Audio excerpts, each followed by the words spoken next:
He also has a company called Shvatashva Renewables, which is engaged in solar energy. I also visited the website to see what is the work being done, and it is very, very, again, extensive and impressive, and maybe some of the members or participants may like to make use.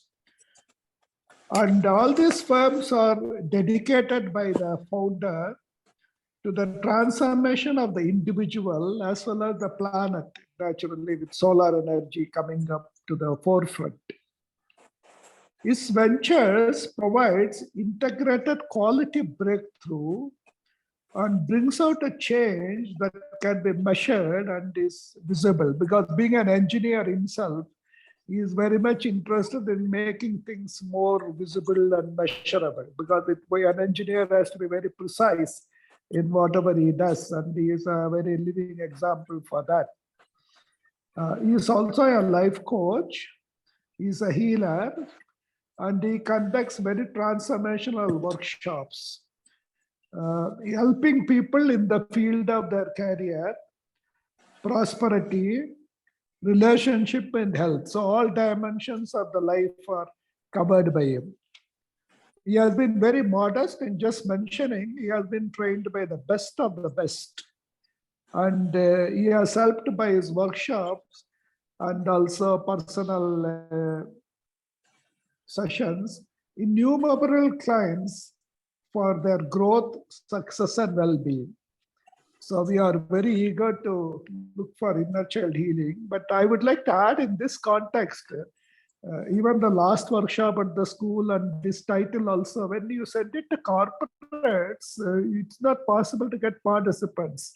I think we should think of a more attractive title for the workshop. While the content may be inner child work or inner child healing, people say, I have grown up, man, why I should go for an inner child work? And no boss will clear the note if you put it up.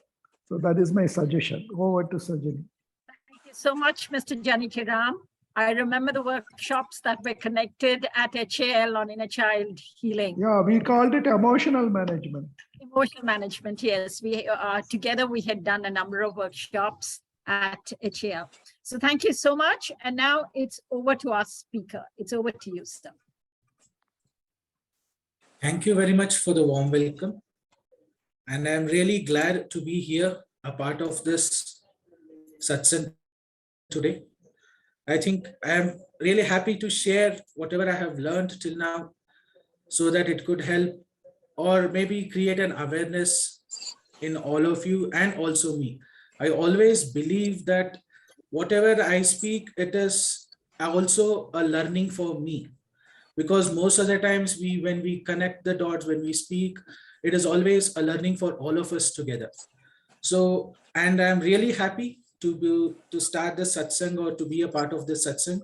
And yes, as you mentioned, we have very catchy names. We never involve words of healing or even management emotions into when we are doing with the corporate. It is only about the career development, success development, or success, or when we train people who are looking for promotions, the topics are very different. But yes, wherever we go, the inner child part is one of the most common part that we always work on. Because why, and this question, as you asked, is a very common question to me, that why the inner child healing now? So that is the reason I thought when it was the satsang, I knew, because it was people who are very eager to know about it are the ones who will be here. And in my observation in these 5 years, inner child is not only for self-healing, but this awareness can help you to also maybe play a part in your family's life. Because as and when we go on in the slides, you will be able to know how our thought process or how the inner child can help or distract the flow of life. It can be as a parent, how we can maybe few modifications in the thought process can benefit the child a lot. Zoom, this is advantage. You can put like this and watch. Yeah. Press on his photo, it comes. Press on the PowerPoint, it goes to PowerPoint. So going ahead, maybe I always love to have an interactive session. So to start with, these are some of the questions that we always either hear or we tell to somebody. So I would just like to know, maybe in the comment box, or maybe you can unmute yourself and let me know, are there times in your life when you have felt that, why am I acting like a child? Being an adult, maybe it could be a small childish behavior or something. When you do it and come back and sit and contemplate about yourself, maybe somewhere have you felt that, why am I acting like this? So you can either put it in a chat box or you can unmute yourself if this question has arisen and makes sense to you. Yes, of course. We all have a child within us, and it comes out usually during weekends when I was working. Fantastic. That's good. So yes, I also see a few chats. Yes, good. So the next is, have you anytime observed an adult act like a child and wondered why? It may not be just enjoying the happy moments or somewhere in the zone, but somewhere you would see why he or she is acting like a small kid, or even in sometimes when it is most vulnerable, why are they acting or taking a decision like a child? Have you come across? In fact, we can give an example. When my wife and I, when our children were small, when we used to go by train to Mysore, some adults won't give the window seat to my children. They were acting like child. Yeah, yes. So these are something that we commonly observe, or we also tell to people.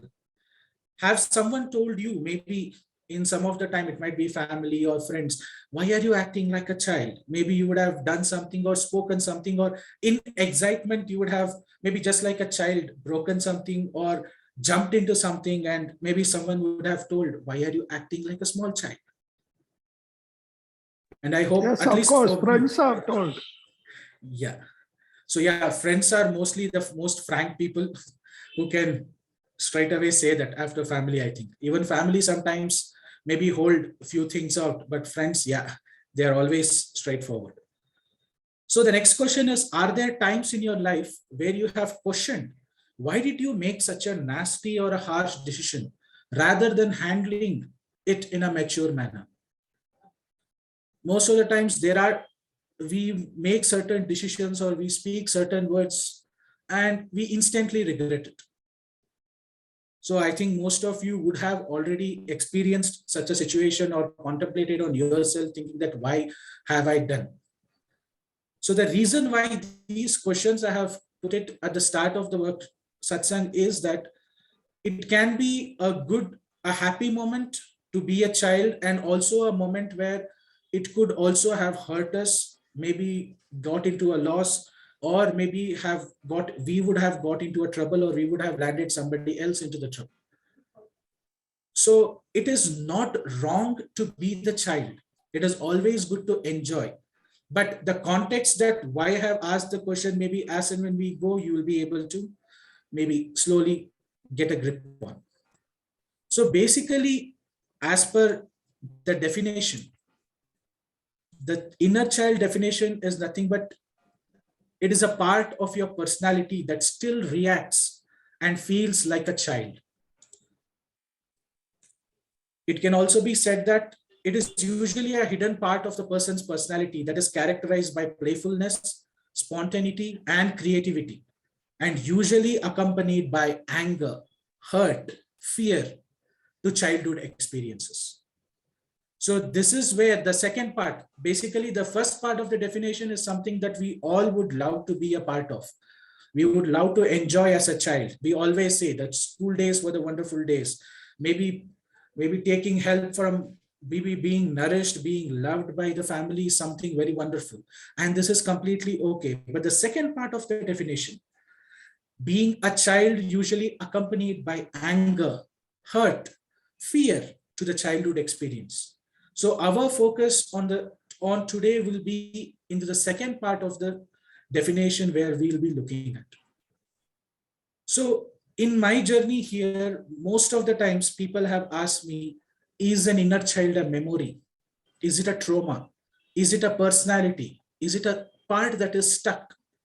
Or is it something else altogether? Why is it called an inner child?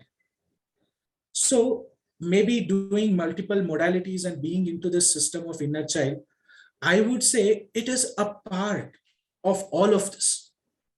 Because inner child is just a name that we give to maybe segregate or define certain things that we want to explain to everybody. Just like how we give a name for a certain thing. So it is a part of everything. An inner child or inner child healing. It is a part of a memory. It is a part, it could be a trauma. It is a part stuck. When we say it is a childlike part, that is a childlike personality, it means it is a part that is stuck at a certain age, at a certain time, at a certain period, maybe which is still thinking into a same certain patterns that it had maybe 5 years ago. If we are maybe 40 or 50 today, maybe something would have happened 10 years back, and the trauma would be so what you call, so it would be so impactful that a part of you would have got stuck there. And being stuck there, your thought process, or whenever you think about the situation or maybe face certain situations in a similar way, you turn back to be that 40-year-old. If you are now a 50-year-old, you turn back to be the 40-year-old who is thinking like a 40-year-old rather than the maturity with which a 50-year-old can think. So this is where these sentences come. Why are you acting like a child? You are an adult, grow up. It is nothing but, and maybe a subconsciously people are saying, be the adult. The whole part of this inner child healing or inner child work is just to make the adult be the adult and be in the present. Because there's a tendency that we normally fly back, go back to those events of our past through which we start making our decisions. So the whole concept of the inner child work or the inner child healing is to make the today's adult think as today's adult, make a decision as today's adult, and the thought process as today's adult. So starting with, I would like to, before going in depth to the inner child work or inner child, how it is formed and how we can heal, I would like to maybe briefly tell about the flow of consciousness. I think all of us, most of us at least know how this happens. So before going to this, I would give you a scenario and I would like your inputs on this scenario. Let us take an example now that we are going on a road for a walk. The weather is so wonderful, the weather is so good. And somewhere while walking, your attention goes to a house where a middle-aged man is sitting, eating something which he loves. You can see the joy in his face, how much joyful he is, how much excited he is. It can be a sweet, it can be something that he loves, and he's eating it, and you feel like, wow, how good is he enjoying it? And suddenly you see somebody from the house, the son of this middle-aged person, coming and scolding him. How dare you? Why are you eating this? Don't you have a mind?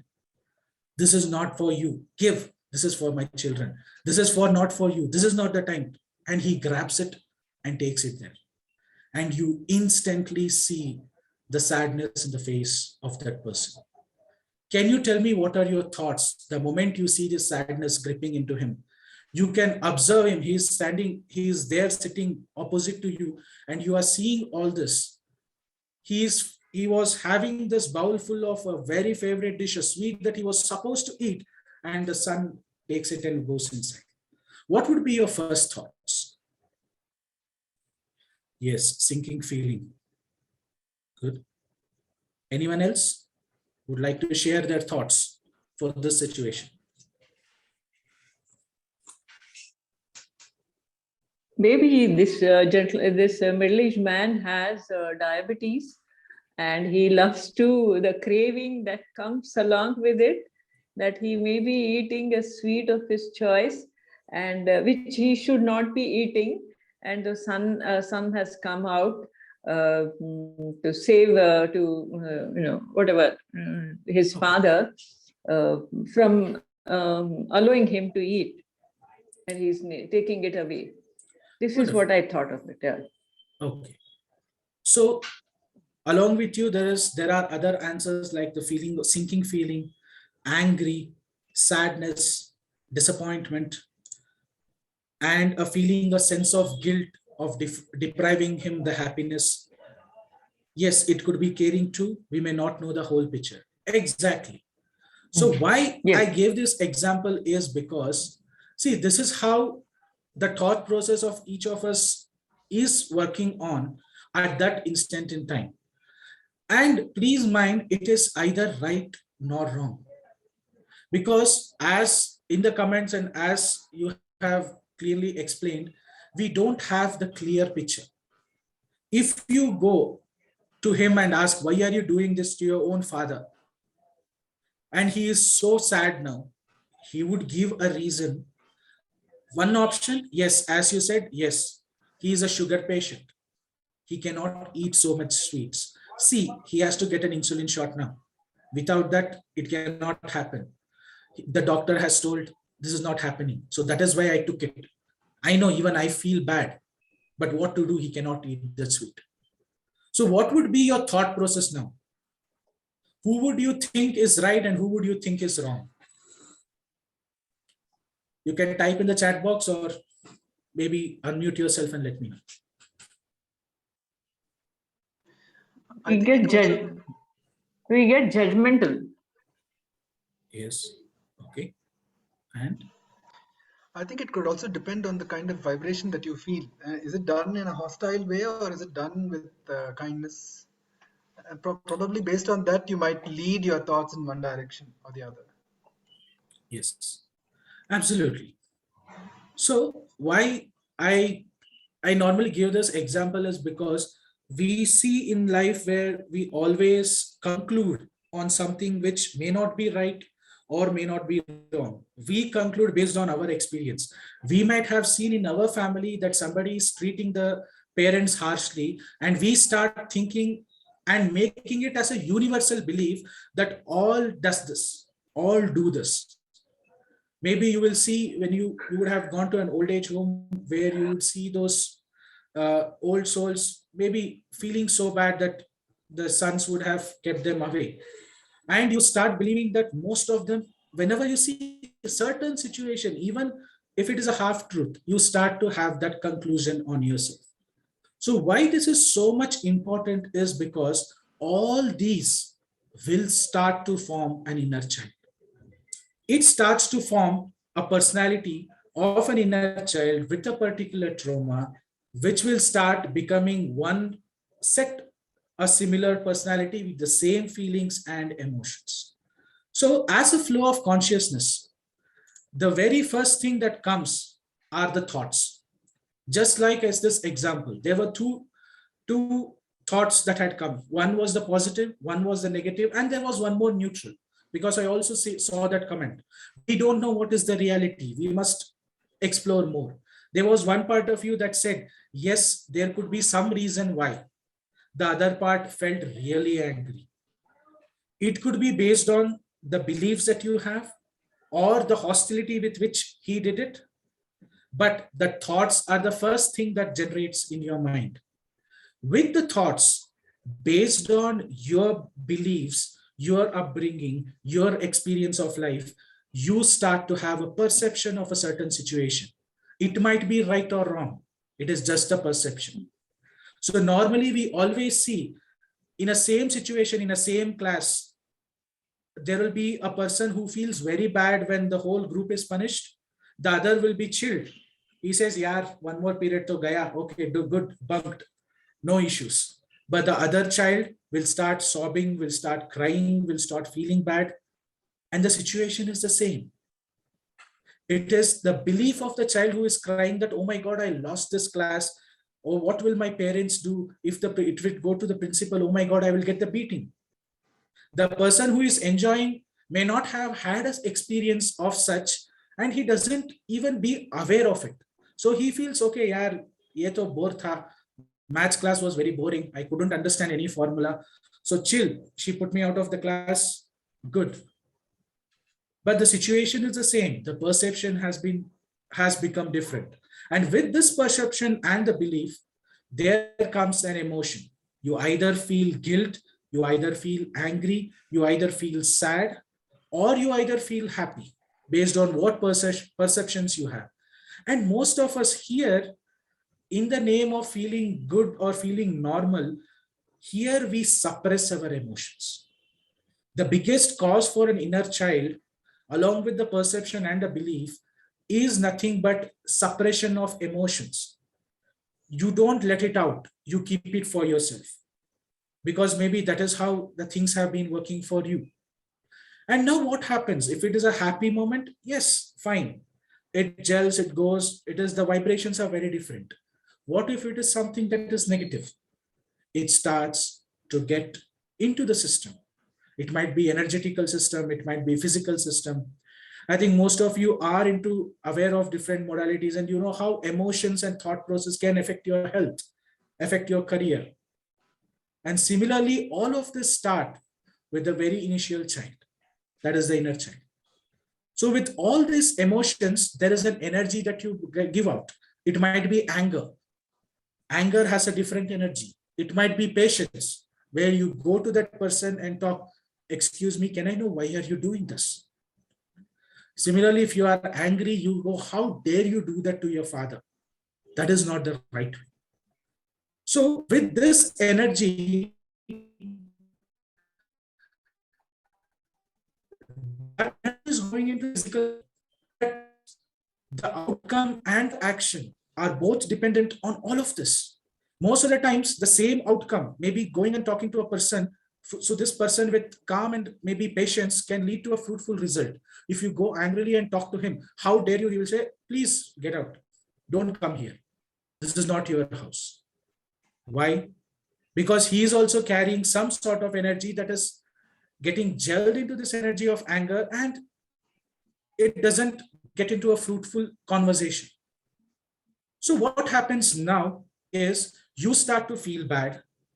There are more number of emotions coming up, and this creates a whole set of thought process. So therefore, the flow of consciousness is very important, because this frames every second of your life. Because every thought that comes in can only be good or bad based on your perception. Maybe the same thoughts that coming now at this moment, hearing all this, can be positive, negative, and neutral. It might be something new for someone, it might be an old repetition for someone, or it might be just a seeking for someone. And all three thoughts would be different. So why this is important is because this flow of consciousness starts the formation of the child. For any inner child to be formed, the very first thing is an experience. Any situation that happens, especially a traumatic event, where the person feels bad, this is where the first possibility or the inner child starts to be framed. It is with an incident. For example, let me take an example where you are called upon in the class, you are sitting in the last bench, you have been called to answer, and you excitedly stand up and say an answer which is wrong. So tell me now, what could be, once you are standing in front of everybody and saying a wrong answer, what would be your feeling when the teacher say, no, this is not right, this is wrong, and all the children around you, all your classmates are laughing, all the people that you know, their best friends are laughing? How will you feel about it? Embarrassment. Yes. Humiliation, rejection. Yes. Humiliation. What else? Insult. Insult. Yes. Yeah. What else? Hurt. Feeling inferior. Good. Hurt. Fantastic. So what will be your thought process now? Not to answer any question, not to open your mouth. Yeah, shrinking. You don't want that to happen again to you. Absolutely. So it is better to be quiet than to say anything and get embarrassed. Wonderful. So all this incident, when you are being humiliated or feeling bad, the next thing that happens is this situation becomes to you a trauma. You are a 4-year-old or a 5-year-old standing in the class, excitedly saying something, and the teacher bluntly saying, no, this is a wrong answer, and everybody laughing at you. The first instant reaction could be this, and this becomes a trauma. And now, when this becomes a trauma, the next thing is it starts to become a memory.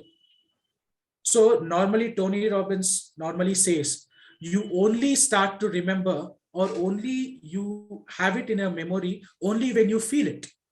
Because most of the people who come to me say, I have memory problem, I tend to forget everything, I am not here, I feel like I'm very distinct. So he says, only when you give certain emotion to a situation, it will be in your memory. If I ask you maybe 10 years back what happened at this day and this time, you would not be able to remember it consciously. Subconsciously, yes, it is already stored, but consciously you may not be able to recollect. But if I say, imagine or go back to those 10 years back when you went for a family trip, tell me how it was. Based on good or bad experience, you would be able to recollect and say, including certain things like what you are wearing, what sandals you were wearing, what was your hairstyle, how was the situation, who all accompanied you, and what all they were wearing. You would be so exact. Why? Because there is an emotion attached. It might have felt you good or bad, but there's a memory there. So whenever there is an experience, if there is a trauma, or for inner child work, I am only taking the negative side of it because that will make more sense here, rather than taking the positive side also. So in the place of trauma, if it is a happy memory, it becomes a joyful, it becomes something exciting to remember, and it becomes a memory. When it is a negative, when after a trauma, it slowly starts to solidify as a memory. And now what happens? There is a part that gets stuck there.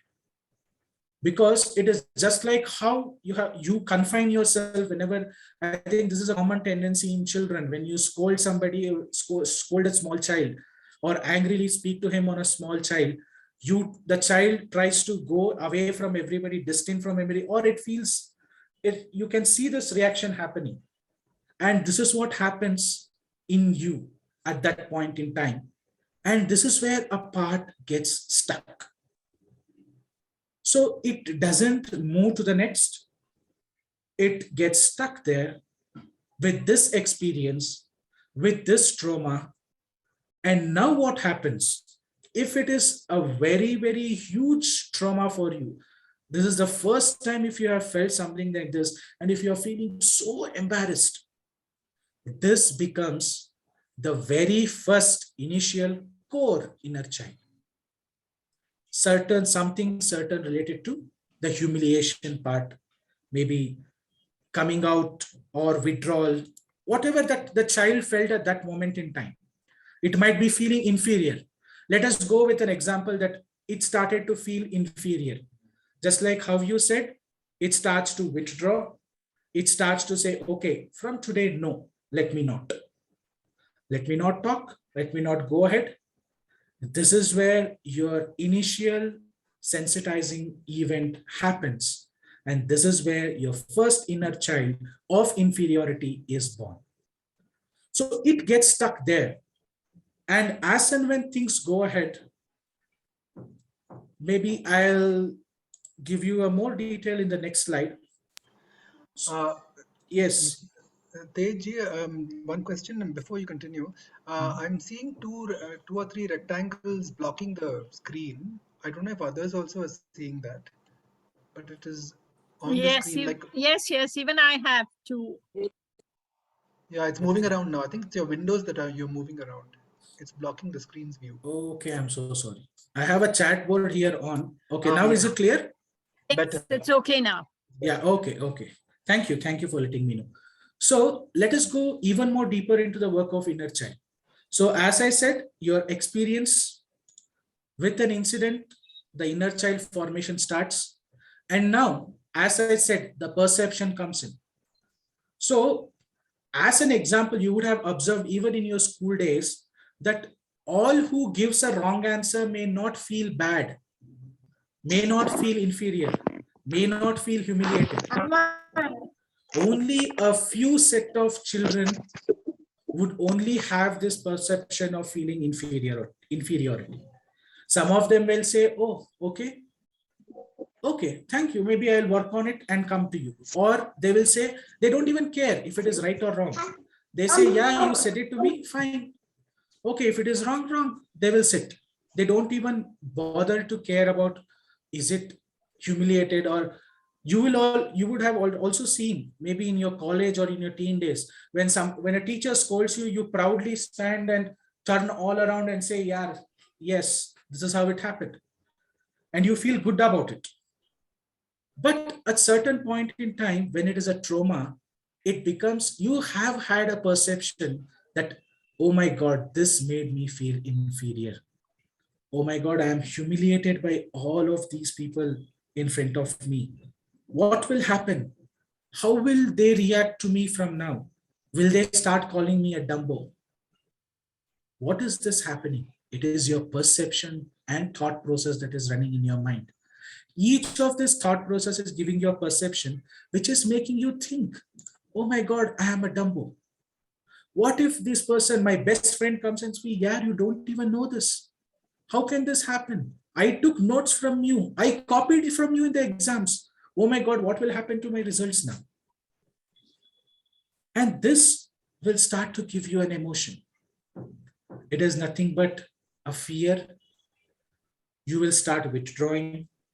Whenever there is inferiority, you don't want to take the next step very leisurely or very confidently. There will be no confidence.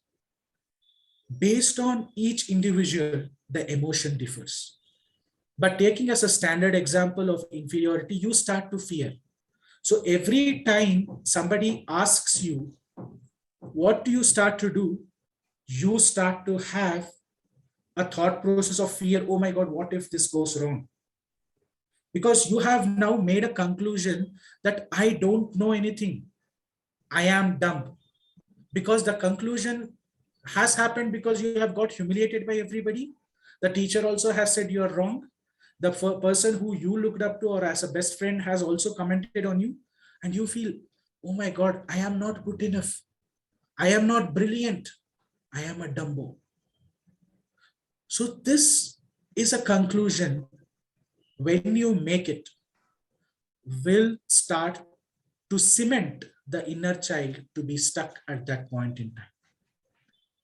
And now, what do you start to do after this conclusion? The next step that you start doing, you start to adopt a coping or a defense mechanism.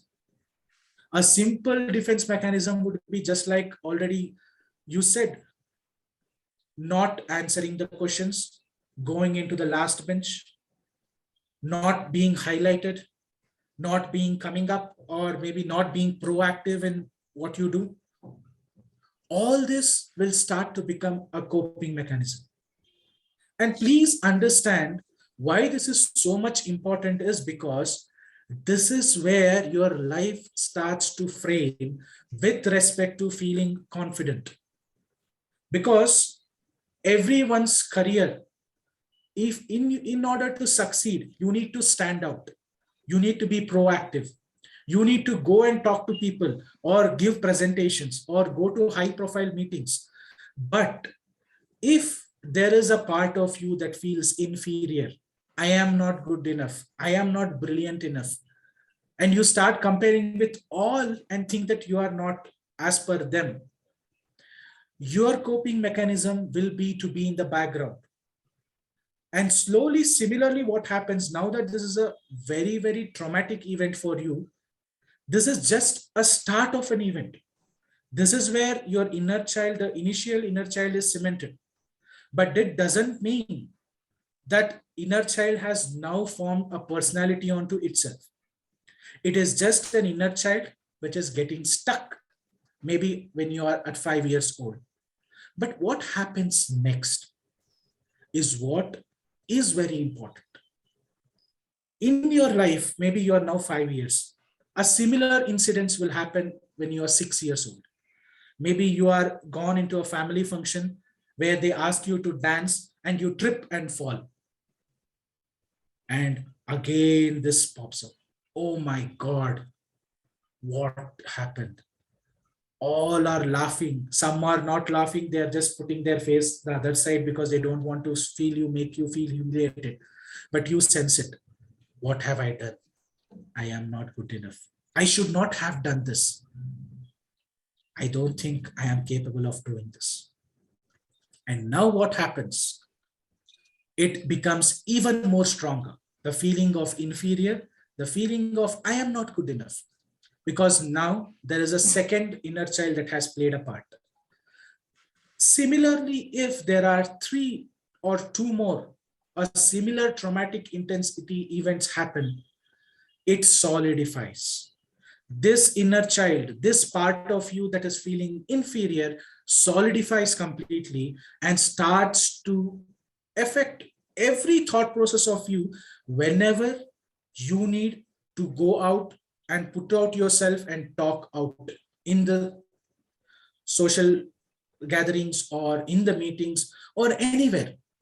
Whenever you want to take a proactive decision in your life, this inner child, which has now become a personality with multiple similar events, which you have concluded that I am a dumb, I am not brilliant, I am not good enough, will start playing a part. The very first thought that comes up in the flow of consciousness will be from this inner child thinking that, yeah, be careful. Why do you go there? If something happens, everybody will humiliate you. It is better to stay here than getting humiliated. So are you getting what happens? Because most of the times we feel, okay, thought process are positive, negative, but this is maybe a deeper section where we have to understand even the thought process, emerging thought process can be a combination of many parts in us. So with this example, the inner child is formed, which is a combination of all this.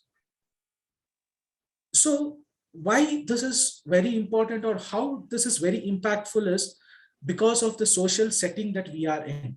It might be family, it might be education, it might be the culture, it can be the religion, or sometimes we as a parents or as friends, we are taught maybe something like, it is not okay to have your own opinions. You would have been punished when trying to speak up or act differently. You were discouraged from playing or having fun. So these are the common scenarios where an inner child can be formed, because you would want to do a contrary to that. You would want to enjoy your life. You would want to give out an answer. You would be excited to say something, but suddenly your mother or your father pulls, hey, shut up and sit. And what happens? Oh, I don't think I have to share my opinion. I don't think I need to speak out. I think it is better to be silent. This is one part of it. There is one more part of it which wants to get back at you or whoever has done that and makes a scene out of the whole situation where even though the person is getting punished, even though who is doing is getting punished, feels a sense of revenge or something getting back for making that person not do it. A simple example would be when you say to a child, don't go and play in rain. There are few children who says, okay, and comes back. Maybe they will cry, but they will sit back. But there are few who say, oh, is it so? Wait, I will do. They go there, play, and irrespective of they fall and get hurt, they feel that, see, I didn't listen to you, is what is happening in the back of their mind. Because they want to get back at you. What we slowly, maybe in a deeper sense, we call as passive aggressive behavior. So this is also a huge part of an inner child. So inner child can be feeling inferior, or it can also be a part that feels, oh, you did not let me. I could have done this. See what I will do. So every time, why? Because for the question that most of my clients or in the workshops ask, why do I need to learn or know about inner child, is for this. irrespective of we as an individual healing or being aware of it, of whatever age, we can help all others out who are there. Maybe whenever we see a belief system working around, which is not a universal belief system, we can say, we can try to avoid from us saying that, or we can educate the other person so that he will not pass it on. I normally had this belief system when I started initially my business. People used to say, business is not for Brahmins. And every time when there's a failure, this would pop up. Along with this, because I normally feel to give my examples rather than giving the other examples. So there used to be a voice whenever there is an order that does not come, or whenever there's a deal that not happen, there used to be a word that comes into my mind, Neen Uddhara Agala. This was what my father used to say when I used to do naughty things, or when I used to, as a child, play around, mess around. My father used to say, Neen Uddhara Agala, Neen Uddhara Agala, Neen Uddhara Agala. Bari elrigu kata kodtidya. These are the words that he used to say. And as a child, I didn't get into the aspect of what happened, why it happened. The only part that came to me and formed an inner child was Neenu Uddhara Agala. You will not, maybe I think most of you can understand Kannada. So it is like, you won't be good enough, or you won't be as good as, you won't prosper in your life, you won't do good in your life. This is what the whole maybe summary of the meaning was. And every time, irrespective of it was acting or not, this was a thought process that was coming into my mind, and which would made me feel even more depressed. There is an order that has not come. And again, this word coming into my ear, this started to make my life hell. And slowly, as and when I worked upon, when I came into the hypnotherapy or the healing, I started realizing, oh my God, this was there as a personality there. And my core inner child, when I went to a regression session, was when I was 3 years old, sitting on a cycle, and my father was having his dinner. He had just come from office, and by chance, by mistake, I reversed the cycle and the plate fell. The food fell, and he got so angry. He gave me a beating also and said, "Nee uddhara agala, bari ide madu."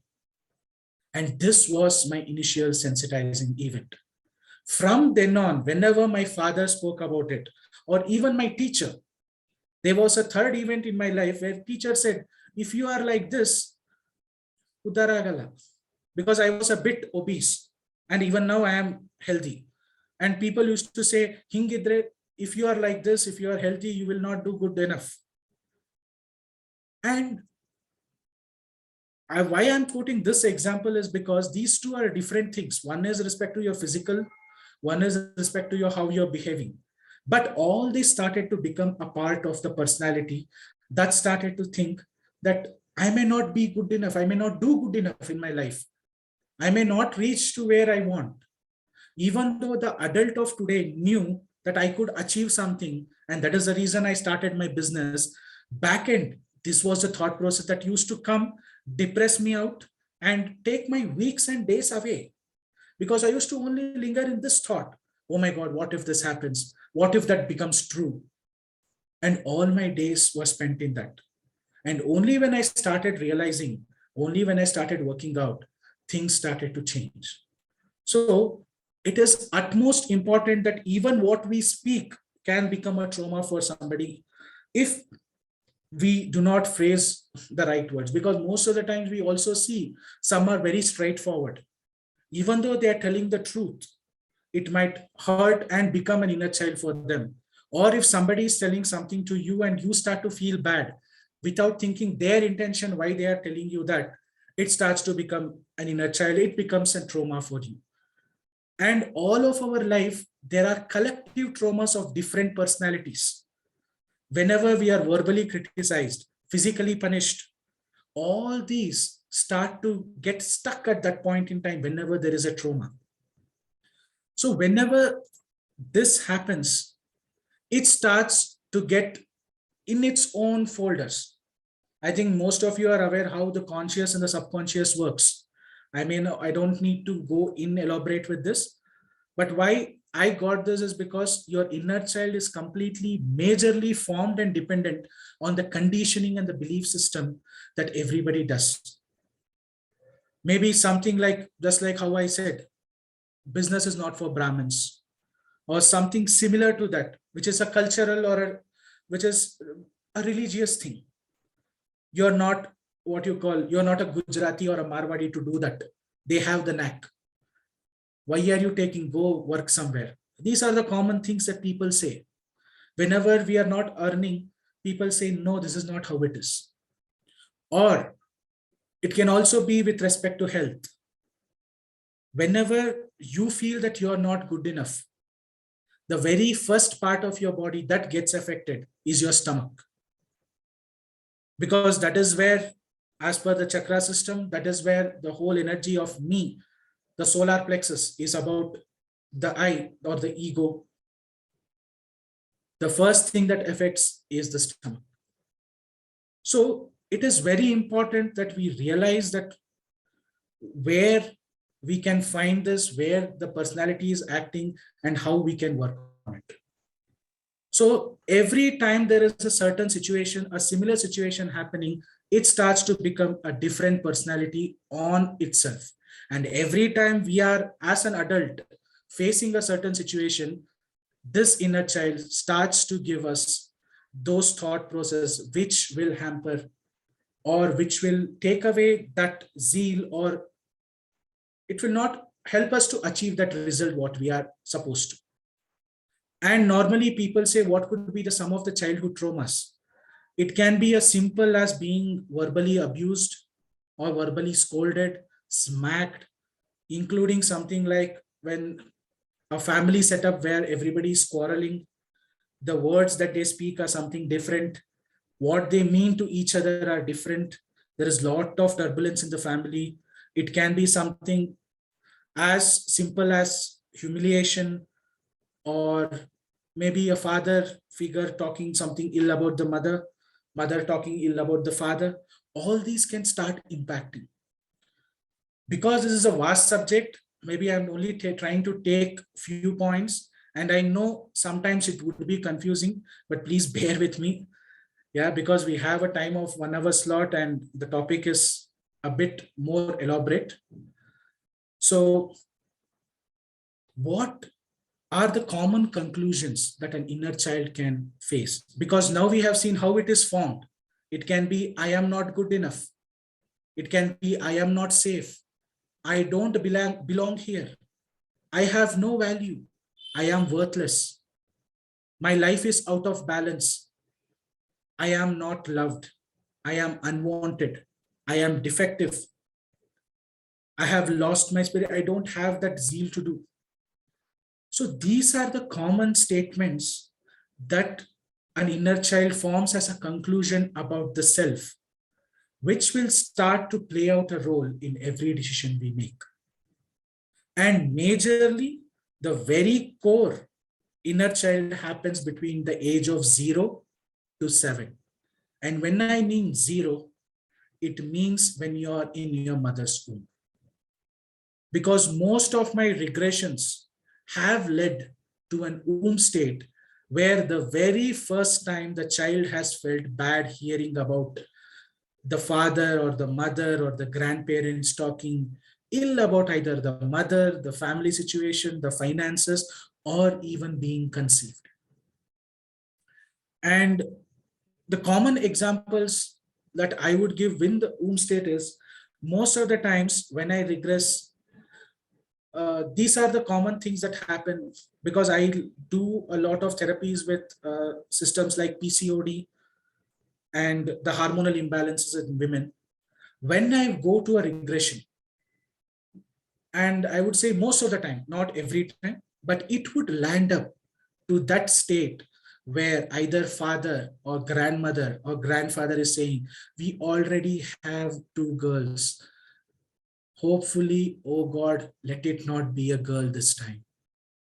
Oh, hopefully we don't have a girl this time, let it be a boy.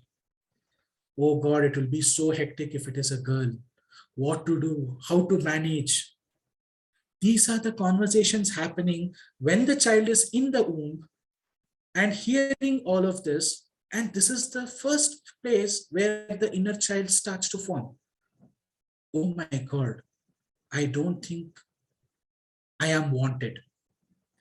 This is one of it. It is not only with women. Most of the times, even with men, the moment you have something like this, you start to feel, I am not wanted. I am not good enough. I am not lovable. These are the common statements, and I am worthless. These are the common statements that we commonly see with respect to the inner child work, because this is where we start initially. One more simple example that I would like to give is when a child who is maybe 1 year old is sleeping, the mother is playing with the child, and suddenly the father comes from the office. Can anybody tell what would be the mother's first go-to reaction? Now the child is playing, she is very happy on the big bed, everything is done, she has taken care of, and the husband has come tired from the office. Can do. Can anybody let me know? Just get up and my mother to will say, Papa aa gaya, Papa aa gaya, dekho, dekho, pani do, dekho kya, briefcase lo saath, matlab just to cater to the Okay. to my father. So do you think is this something that is wrong to do by the mother? No. Okay. Why I gave you this example is because there are few of my sessions where there was a trauma happened to the child or to the client when he felt that my mother is not giving me attention and she has gone elsewhere. This is the perception of the small child. And most of the times it might, for whoever the concept is new, they may think, are there so many thought process in a small child? And in my experience, yes. Because for the children, everything is new at this point in time. Everything is a new experience, and mother is everything for the child. And this does not happen with every child. I'm just giving you an example. So the biggest trauma for this child was my mother went from me, playing with me, leaving me all alone, and she has gone elsewhere to cater somebody else. And the conclusion that the child made was, I am not loved and I am all alone. And every time, irrespective of if a friend who has come to a house goes to his house back during the dinner time, in between they are playing, he used to feel, oh my God, I am not liked. He went just like that. Again, I am all alone. So this is how your perception starts to create a big personality in you with respect to these emotions. Because that is a trauma that has happened to you, and subconscious always wants to keep you safe. Please understand, when I talk about the trauma, when I would talk about the negativity, you might feel, why am I thinking like that? It is nothing but a protection for you from the subconscious, because the subconscious does not want you to get hurt. And every time there is a possibility for you to get hurt, the first thing that it does is to safeguard you through some coping mechanism or giving you a hint that, yeah, this is not going to happen. Stay back. So most of our life, we tend to get stuck in the zone of fear or in a comfort zone where we don't want to move ahead. We are filled with a lot of emotions with respect to these inner child or the traumas that have gone through in our life, and which will not let us to move on. Every time we take a step further, it happens so that you come back one step back or even 2 steps back. So it is important through this awareness that every time you are thinking, it is important that the adult of today needs to think. What would the adult of today with all this knowledge do? So this would be the very first go-to step every time when you are in a confusion, because there will be a thought that comes out of fear. There will be a thought that comes out of confidence. There will be the adult who will be talking, who will be saying that, okay, maybe taking my example, I am in my 30s and I am like, okay, I need to take this decision. But there's a part of me that is a small child saying, no, don't, you will fall, or you will not happen, or something bad will happen. And what do you need to do? You know, as an adult, that you are capable of doing this. And the very first thing is, with that awareness, you have to move forward. And every time, why most of the times that inner child is of utmost priority is because it drags us, this inner child, which is very traumatic, which is filled with negative or feeling of inferiority or sadness or depression, takes our vibrations down. And the moment it takes our vibrations down, the whole physical body, the energy dips. I think most of you are aware of many of the events, so maybe of healing modalities where the energy work is happening and how it is healed. But inner child plays a very important role in all of this, because the moment you heal the inner child, you lift your vibrations up, because that inferiority goes out, that sadness goes out, that feeling being unloved moves up. You start to feel, okay, I am accepted. This changes the vibrations in you. So where do this inner child impact? It impacts in every walk of our life. It is health, wealth, career, relationship, and even in the inner peace. Because most of the times, wherever we go, because it is us, it is nothing but a part of us that is getting stuck. So everywhere there's a possibility that it gets impacted. And there are times when it gives a huge block for us from moving ahead. Yeah. So I would just maybe skip this video because we are running out of the time. It was a summary of all of this. So I think it is okay for all of you because we are already 5 minutes past the time. So going ahead, the signs that your inner child needs healing. So this is where we need to know that where and when is happening. So the very first thing is when you are highly reactive, when there is procrastinations, low self-image, passive aggressive behaviors, overwhelming or overhauling independence. It is like you set yourself aside from everybody into a corner, pure emotion or mental health, weight issues, too much of vulnerabilities, relationship issues, stress and anxiety, fear and phobias, allergies, health issues, repeating patterns in your life, boundaries too rigid or too weak.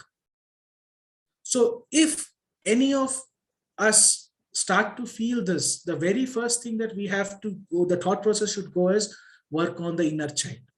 Start to think what could be the emotions that are blocking. If it is something like highly reactive, why am I reacting? What could be the reason? Introspect yourself. Because the whole session, maybe my observation is the moment the awareness happens, half of the issues are sorted. The moment you know, yes, this is how it is, half of the issue starts to give more clarity to you.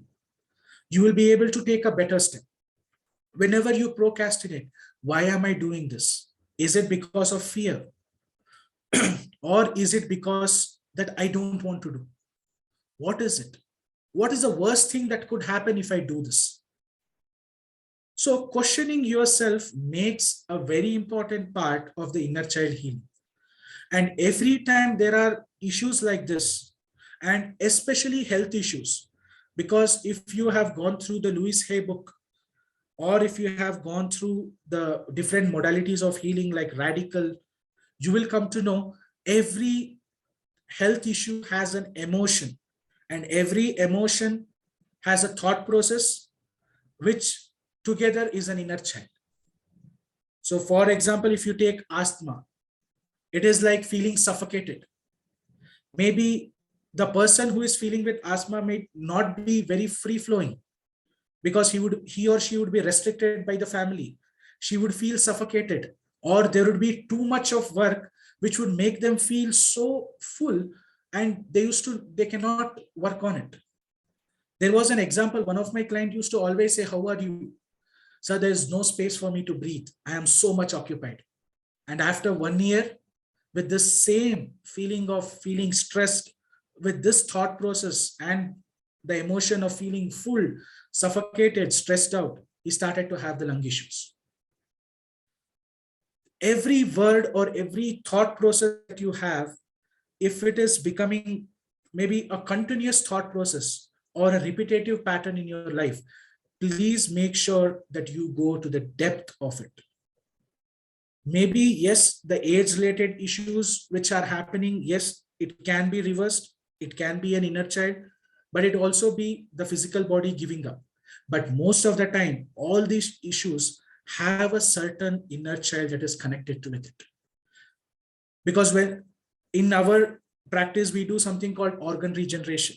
I think few of you here would have already been aware of it. The first thing, the most important thing we do is go to the inner child, the core inner child, and heal them. The moment you heal them, and with the other modalities and interventions, slowly you see the moment you heal the inner child, the energy of the system changes. You start to recover. The thought process shifts, and you start to work more on healing it. So it is very important to see what are the signs, and it cannot be only in you. You can also observe this in others. And the moment you see in the others that this inner child is active, your reaction will calm down. Because most of the times, only when you give more ghee to the fire, it burns even more. The moment you realize, okay, this is something of an inner child, this is a part of him that is acting, this is not the adult, let us give him time. The moment you do that, they calm down. Things could become better. Yeah. So the most important thing for healing your inner child are awareness, acknowledgement, and acceptance. The very first time that people come to me say, I don't have any problem. And I'm like, so happy for you. That is good. But what's bothering you? Why have you come to me? Then during the conversation, they tend to have that awareness. Okay, maybe this. Okay, maybe, yes, this is how it is affecting me. Okay, this is how it is maybe not helping me out. And they slowly start to acknowledge. The very first part of healing the inner child or on the self-work is to have awareness that you have an issue, to accept, yes, I have an issue, acknowledging it and trying to work on. Because most of the times, if these three are not in alignment, or if you are not ready to take in, healing does not happen. The inner child says, yeah, the adult is saying, chhod do. He is now saying, tomorrow I will take control. I will give him more thoughts, which will make him feel, okay, chhod do, and he will move on. But if the adult is strong, if you have that awareness, okay, I need to work on myself. I need to change myself. I'm ready to do whatever I can because there's a problem in me. The first step is already taken, which is the biggest step. Most of the time I tell to everybody, the moment you come or go to a healer or a therapist or a doctor, half of your issues is gone. Because most of us don't try to accept that we have a problem. We always think the others have the problem. We are either in the victim mindset, saying that no, every issue is with them. But when you look at all this, especially the inner child work, you know there could be also something in you that you have to introspect. Why you are creating that energy around you is majorly because there is a part of you that is resonating with it. It may not be everything. It might be just a part of you. The moment you acknowledge that and start to heal it, half of your issues will start to come down. So how we can try, these are some of the points that maybe can reduce the influence of the inner child. It is how we think, how we perceive, how we conclude, how we behave, how we act, how we carry out our actions, and what are the intensity of the actions. So a small example, maybe you would have seen your friends flourish. The first thought that comes, Another 10 minutes left. Stop. 10 minutes left. Finish. so the next thought that we start to think is, oh my God, he's so successful. I am not.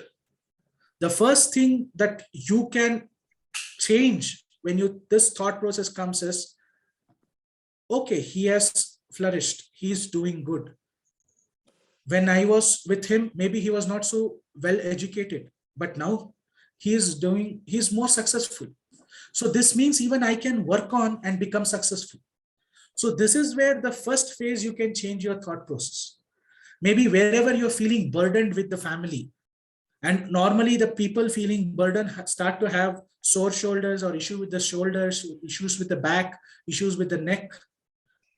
The moment you say, okay, I accept this, this is a role I am playing. It might be as a mother, father, maybe a sibling. This is a role I am playing. It is just a role. Because my guru says two simple things, attachment with detachment. This has worked like a miracle drug for me and for my clients. Every time I tend to say this, it is very simple, attachment with detachment. You are playing a role in your life and you have to play it as a role. And please don't mix these roles. If you are a father, be a father when you are supposed to be a father. Don't become a boss or don't become an employee. If you are a sibling, don't try to become a parent. Be a sibling. So similarly, we play everywhere in a role where we get too attached to things, and when things don't work out, we start to feel bad. So the very first thing that can detach ourselves from all this traumas or lessen the influence of the inner child is attachment with detachment. You're just playing a role, you're stepping away from it after the role. How you perceive is more important. Yes, I am playing a role. Yes, I am a father. I am the earning member. I have to take care of my family and I love it. Yes, I know what most of them or most of us would be going through 12-hour, 16-hour, 18-hour, 20-hour shifts. But only when we have a positive mindset, the energy is there in the body. The moment you say, yeah, I'm not able to do this, heck with it, you will see you cannot work for next half an hour. Because so many thoughts come to you, drain your energy and makes you feel switch off the laptop and go sleep. So you have to start loving it. The perception should be something that can be motivating to you. What you conclude about everything, because the next thing that I follow is every failure is just a feedback. I do not take failure as a failure. It is just a feedback for me. Maybe there's something there to work for me. The moment you conclude this, half of your intensity of the negativity is already flushed away. You just think, okay, what can I take it as a feedback now? Okay, maybe let us take the example of this session. We are already about time. So maybe for me is, yes, I have to stick on to the timeline. This is a feedback for me. I cannot take this as a failure. So what can I do? I can start improving on it. I can start working on it. I can take actions on it. So this is how, most importantly, we have to be aware whenever we think that we are drifting away from who we are. The most important things that the inner child wants to hear to you, whenever people say, is only through healing that we can work on it? No. It can also be just by having a conversation. Stand in front of a mirror. Now that you know, you would have picked up different inner child at different ages. Maybe that would have felt fear, phobia, maybe humiliated, maybe angry, maybe rejected, maybe unloved. Just stand in front of a mirror. Imagine that age of you, that personality of you, and just start saying, I accept you. I hear you. I love you. I am there for you. I am so sorry I took so much time coming to you. Thank you for being with me and supporting me till now. Because of you, you have been giving me good inputs to not drift away or not get into problems. I'm really grateful for you. And I forgive you. I don't have any hatred on you. You did whatever best you could. And I acknowledge you. I hear you. It is okay. I choose to let you go. Live a life, enjoy it, let go of this trauma. Let us work together to become better. It should be a conversation just like how you talk to a child. Do you know, most of us, the first question when I ask, does somebody say I love you to you? How often does somebody say I love you to you? And how often do you say it to yourself? Because we always expect somebody else to say that how caring they are, how accepting they are. Have we tried any time telling to yourself that I love you, I accept you, I adore you? Wow, you're looking so good. Maybe yes, when we do makeup or when we have the trousers on, the blazers on, yes, yeah, you're looking like a hero, you're looking like a heroine. But after that, how often have you talk to yourself that I accept you as who you are? I love you. You did your best till now. Let us work together. Start working on these feelings and automatically you will see a shift in energy levels, shift in attractions of what you are attracting in your life. Because it is just this that it wants to hear. Why is it feeling inferior? Because there's nobody to hear it. It felt a trauma. The thing you can say is, I am so sorry. It was not your fault. Maybe, yes, you said the wrong answer, but let us take it as a feedback. So whenever there's a part stuck, only you can bring it out. Only when you are in a trauma, you keep on remembering the trauma. You are the one who can bring yourself out. The first thing is acceptance. Talk to yourself at that age. Tell this is what it is. Maybe the trauma would have helped you a lot to become who you are today. The moment you have this awareness, automatically the intensity reduces. Your thought processes change. You can see how it works out. And for all of this, I think most important is the self-talk, which includes the affirmations, which creates a positive energy, positive mindset. Or the simple technique that I use to everybody is a 14-second exercise. Just hold on to a positive thought for 14 seconds and you will start to observe it continues, the chain continues. If you need that confidence, imagine a situation where you are very confident and did so good. Hold it for 14 seconds, just before an interview, just before a talk. Hold that into you and automatically you will see the chain of thoughts of confidence come to you. You start to remember things. That's how beautiful the mind is. We always say, yeah, you are only giving me the negative things, but there is also positive things that are stored. So affirmation works good most of the time when you're talking to yourself. The next thing is the Ho'oponopono. I think most of you are aware of it. It is just like, I am sorry. Please forgive me. I thank you and I love you.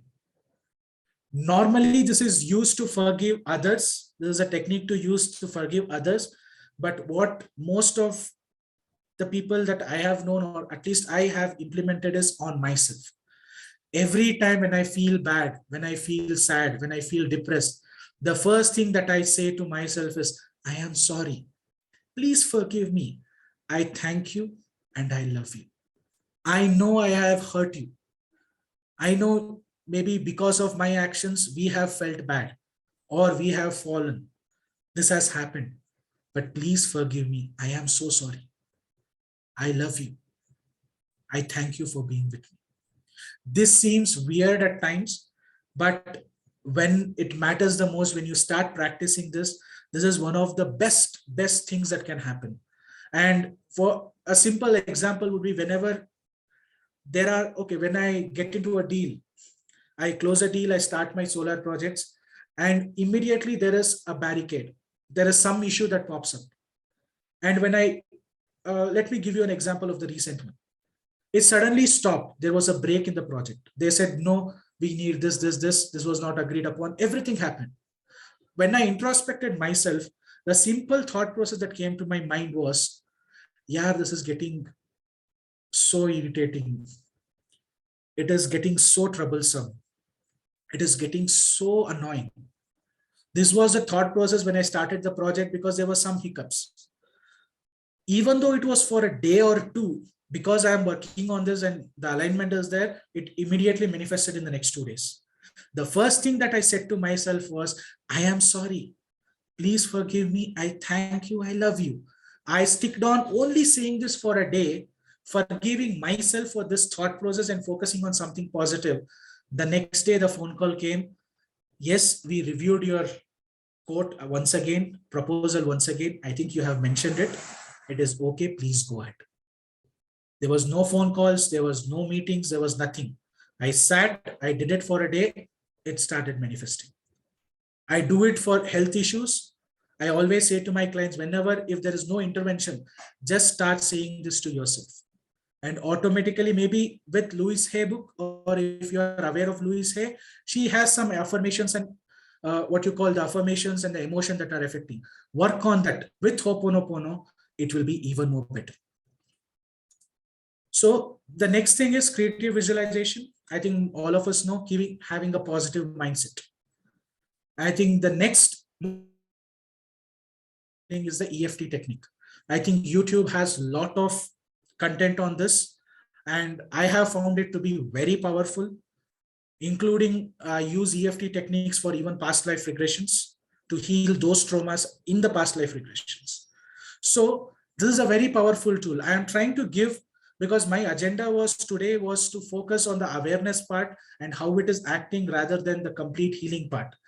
Because healing takes a lot of discussion, lot of what you call depth, maybe which I could not give in this span of time. Maybe yes, if there's an opportunity, I can work on that. But EFT as a whole is a very powerful technique for physical, emotional, maybe even health issues, even career issues. And I have seen a lot of reversal happening with just 2-3 tappings that happen. There's a lot of energy that can be changed. The next other things and healing modalities that can help with the inner child work is hypnotherapy, regression therapy, inner child therapy, pranayama, and breathing techniques. Most of us ask, don't go for a hypnotherapist if you are good at pranayama, or it might be something like meditation, Sudarshan Kriya. All these are helping you to let out those emotions.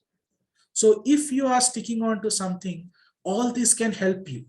But yes, based on the intensity of the issues or the trauma, maybe you may have to get into a different modality. But these are the modalities that can help you to go to the depths, because regression therapy, hypnotherapy, including breathing techniques, inner child, meditation is what I do to most of the times to everybody, and including myself. And hypnotherapy has found to be very powerful because you directly go regress to that core inner child.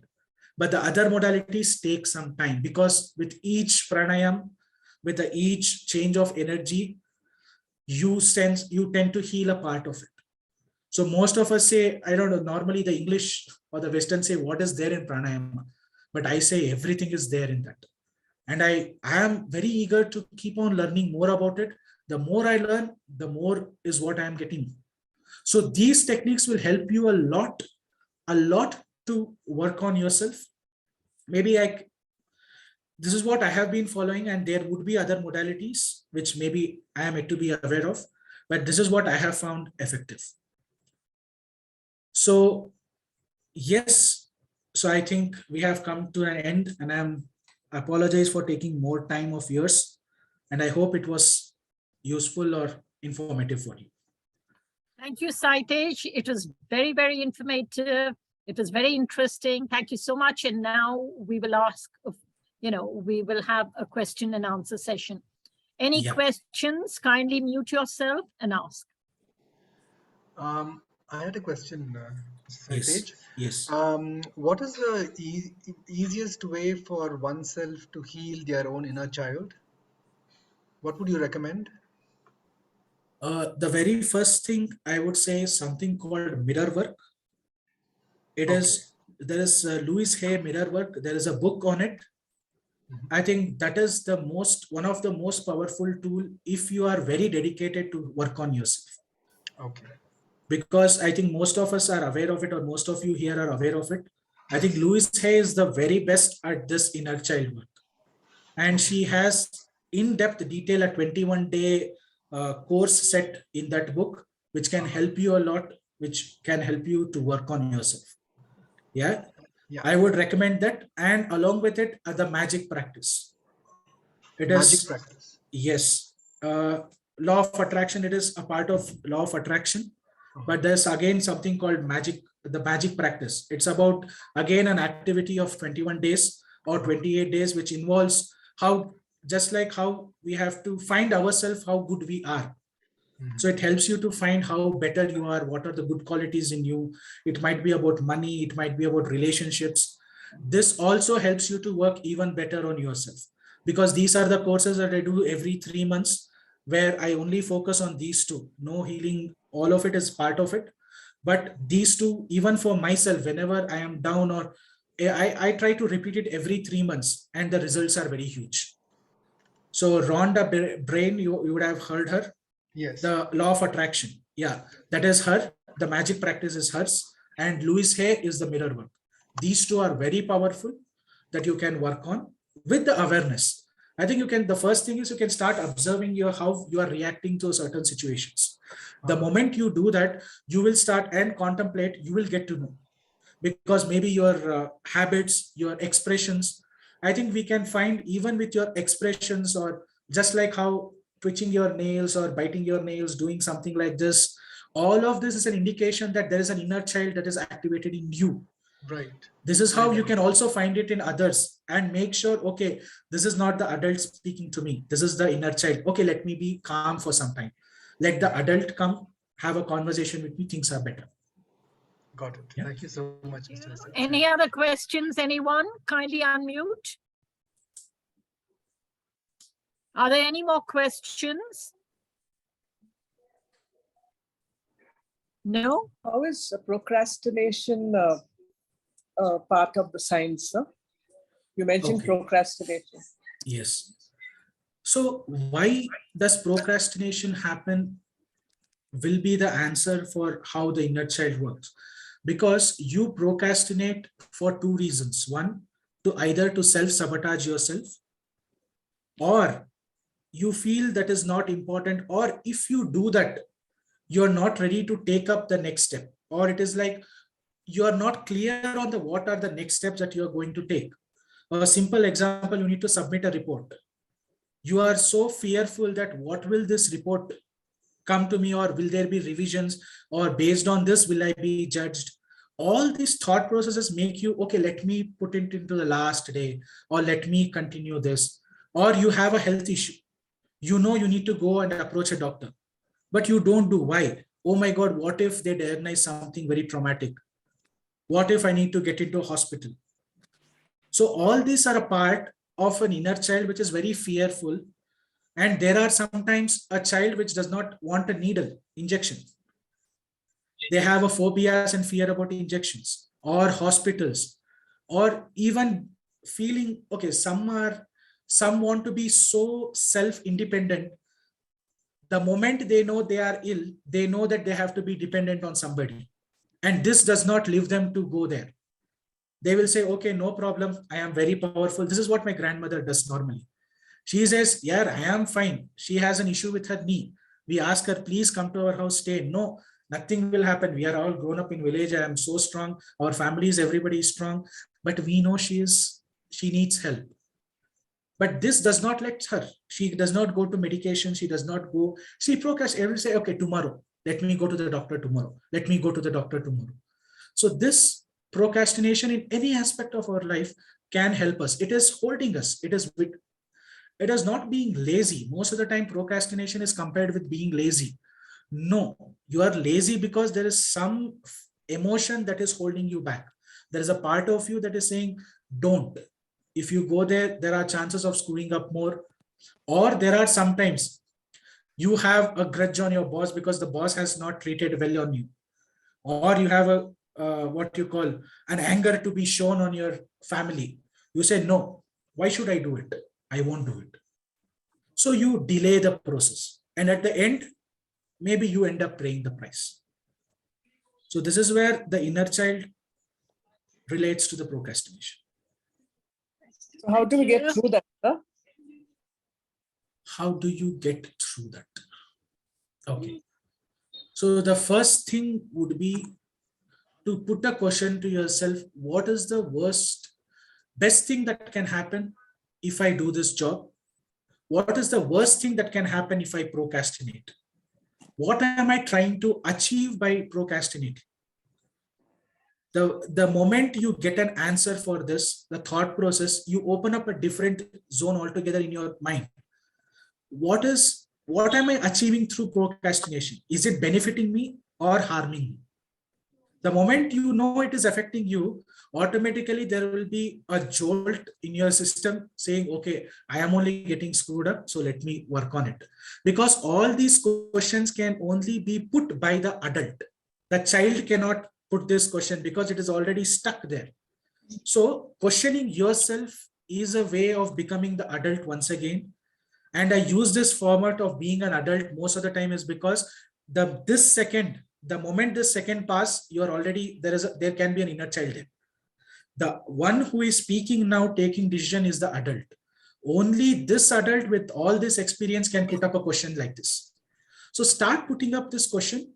And once you know where these incidents leads to, maybe something like a therapy or including mirror work can help you a lot. Because mirror work has a lot of emotions and counter emotions that are happening and how you can come out of it. Yeah, so that can help you out. Or breathing, pranayama, focusing on that particular emotion where it can be stuck in the body. See, normally you can figure out whenever, because this is general, I don't know how deep you can go, but whenever you are having an emotion which is very big, there is a possibility that it is stuck in a part of your body. So if you can focus on that part and start breathing out or doing the breathing exercises, it can give you an instant relief. But yes, it takes time to heal your inner child, which may be through therapy or something like regression that you would have to work. Thank you very much. Okay. Thank you. Any other questions? No? Okay, if there are no questions, then I request Ramesh to kindly propose a vote of thanks, followed by the Loka Samasta. Just before that, I want to tell everyone that we meet every Thursday at 6:30. Some of you are regulars, some are new. So if you'd like to be on our WhatsApp, kindly put your name and number in the chat box, and Swati will add you in our WhatsApp group. Okay? So please add your name and number. And next week, we have Uma Pai, who will be talking to us on life is greater than cancer. She's a cancer survivor, and she will be talking about this. Now it's over to you, Ramesh. ನನ್ನ number ಇನ್ನ phone number ಇದ್ರೊಳಗೆ ಹಾಕಿ ಅಲ್ಲ Please be on mute. Number phone number Kindly, Swati. Thank you, Sajani. Yes, Sajani, you're on silent, but thank you anyway for handing over the baton. Mr. Saitej, thank you so much for whatever you've done today. It really came from the core of your practices. And yes, as you said, we are all here at the School of Ancient Wisdom. The group here is quite aware of many of the things that you spoke about, but the way you presented it and the way you approached the entire topic, I think gave it a new depth. You spoke about it started off when you said, why do adults sometimes act like a child? I think we've seen that so often, sometimes even grandparents acting like that. And I think this is of course you're referring to the childishness as opposed to being childlike, which is a lovely aspect of being a child. So the childishness aspect really comes from that inner child, the troubled aspect of the inner child. So by observing the flow of thought and by understanding the formation of the inner child within us, a lot of doors can be opened to us healing ourselves or even approaching others for healing. In fact, I even requested if you could leave us your contact number, because you'll be a wonderful person to approach for this purpose. And when we also speak about the subconscious always wants to keep you safe, that's a lovely way to understand why the inner child comes into being in this manner.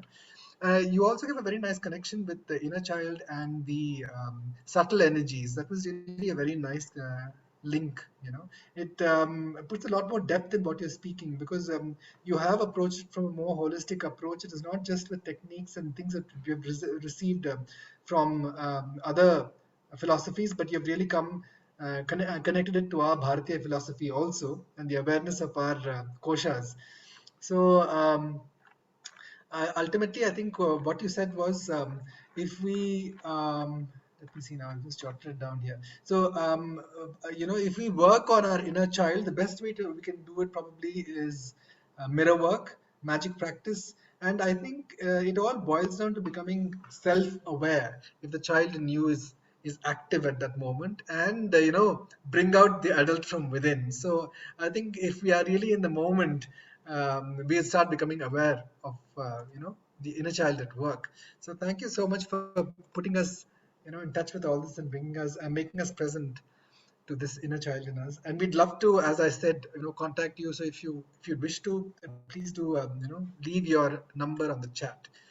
And on that, with that note of gratitude, let us all sit straight with our back, neck, and head aligned. Let us center ourselves within for the Loka Samasta. Let us be aware that we are all part of that super soul. Take a deep breath, let go. Remember all the loved ones who need prayer, who need healing. Let us send love and healing and wisdom out to the world as we do this. Loka samasta sukhino bhavantu. Loka samasta sukhino bhavantu. Loka samasta sukhino bhavantu. Om Shanti Shanti Shanti. Om Tat Sat Brahmarpanamastu.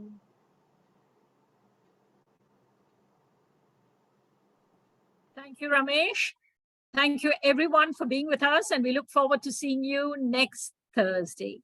And as I said earlier, if any of you would like to know anything about our school or any of the programs that we have, kindly leave your name and number in the chat box, and Swati will add you on to our WhatsApp group. So thank you, everyone. Good night and all the best.